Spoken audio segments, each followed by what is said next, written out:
नमस्कार मित्रांनो, मराठी मीडियम या यूट्यूब चॅनलवरती तुम्हा सर्वांचे स्वागत आहे. PM किसान नोंदणीसाठी आता जो मोठा बदल करण्यात आलेला आहे, यासाठी लागणारे कागदपत्रे ही महत्त्वपूर्ण असणार आहे. तरच शेतकऱ्यांना योजनेचा लाभ हा मिळणार आहे. आता काय काय कागदपत्रे लागणार आहेत, नवीन प्रसिद्धीपत्रक काढलेलं आहे, त्यामध्ये काय महत्त्वपूर्ण माहिती सांगितली आहे, ते या व्हिडिओच्या माध्यमातून आपण सविस्तर पाहणार आहोत. चॅनलवरती नवीन असाल तर आमच्या मराठी मीडियम या यूट्यूब चॅनलला लाईक करा, शेअर करा आणि सबस्क्राईब करा मित्रांनो. चला तर व्हिडिओला सुरुवात करूया. मित्रांनो, महाराष्ट्र शासन कृषी विभागाअंतर्गत एक प्रसिद्धीपत्रक तयार करण्यात आलेले आहे. या प्रसिद्धीपत्रकामध्ये नवीन काय बदल करण्यात आलेला आहे, नवीन काय कागदपत्रे सांगितलेली आहे ते पाहूया. नंबर 1चा पॉईंट लक्षात घेऊया. स्वयंनोंदणीकृत लाभार्थी अर्जाची कार्यपद्धती कशा प्रकारची असणार आहे ते पाहूया. प्रधानमंत्री किसान सन्मान निधी योजनेअंतर्गत म्हणजेच PM किसान योजनेअंतर्गत नवीन स्वयंनोंदणी करणाऱ्या लाभार्थ्यांना सूचित करण्यात येते की सदर योजनेच्या पोर्टलवर ऑनलाईन नोंदणी करत असताना खालील सर्व कागदपत्रे अपलोड करणे अनिवार्य आहे. सर्व कागदपत्रे 200 KB फाईलमध्येच अपलोड करावीत अशी पण सूचना दिलेली आहे मित्रांनो. आता काय काय कागदपत्र लागणार आहेत ते पाहूया मित्रांनो. नंबर 1चं जे कागदपत्र आहे ते तुम्हाला लागणार आहे.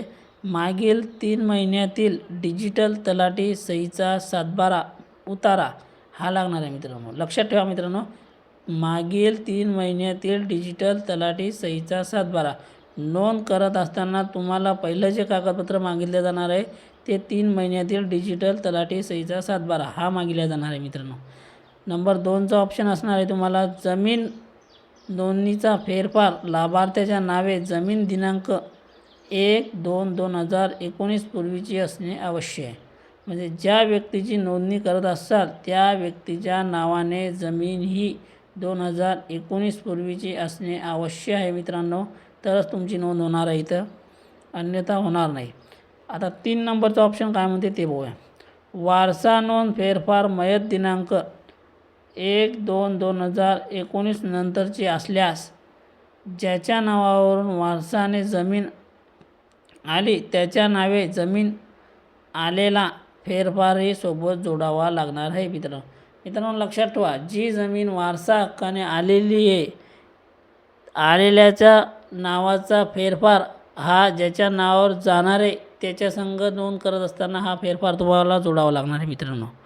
नंबर 4चा ऑप्शन काय म्हणते ते पाहूया. पती पत्नी व 18 वर्ष खालील असल्याचे आधार कार्ड सर्व एकाच पानावर स्कॅन करून लावावे.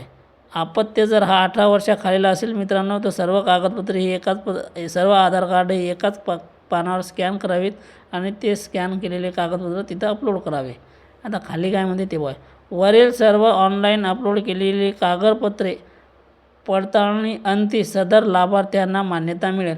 ही जेवढी कागदपत्रे तुम्ही पडताळणीसाठी दिलेली आहेत किंवा अपलोड केलेली आहेत याची वरून जी नोंद होईल, त्याच्यानंतर पडताळणी होईल. जर अप्रूव्हर आले तरच तुम्हाला इथे नोंद घेतल्या जाणार आहे मित्रांनो, तरच या योजनेचा लाभ तुम्हाला हा मिळणार आहे मित्रांनो. हे लक्षात ठेवा मित्रांनो. पुढील पॉईंट लक्षात घेऊया मित्रांनो. लाभार्थी अपात्रता मागे घेण्याची कार्यपद्धती. याचा अर्थ असा होतो की काही कारणामुळे जर तुमचा अर्ज आता रिजेक्ट केलेला असेल तर तुम्हाला एक संधी डबल दिली जाणार आहे मित्रांनो. त्याप्रमाणे तुम्ही सर्व कागदपत्रे आणून नवीन नोंद करावी. काय काय कागदपत्र लागणार आहेत ते पाहूया मित्रांनो.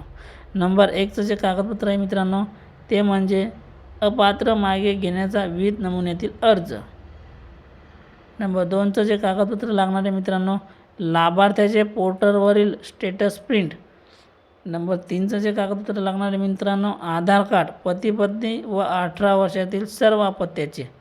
नंबर 4चं जे कागदपत्र लागणार आहे मित्रांनो ते म्हणजे की परिशिष्ट ब कृषी सहाय्यक यांचे प्रमाणित केलेले पत्र.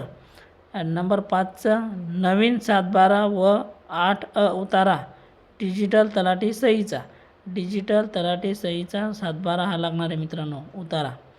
नंबर 6चं कागदपत्र वरील प्रमाणे जमीन नोंदणीचा फेरफार वारसा नोंदणीचा फेरफार. जमीन नोंदणं लागणार आहे मित्रांनो, तर वारसा नोंदणीचा फेरफार लागणार आहे. वरील सर्व अपात्र मागे घेण्याचे कागदपत्रे 2 प्रतीत म्हणजे 2 प्रिंटेड तालुका कृषी अधिकारी कार्यालयात सादर करावीत.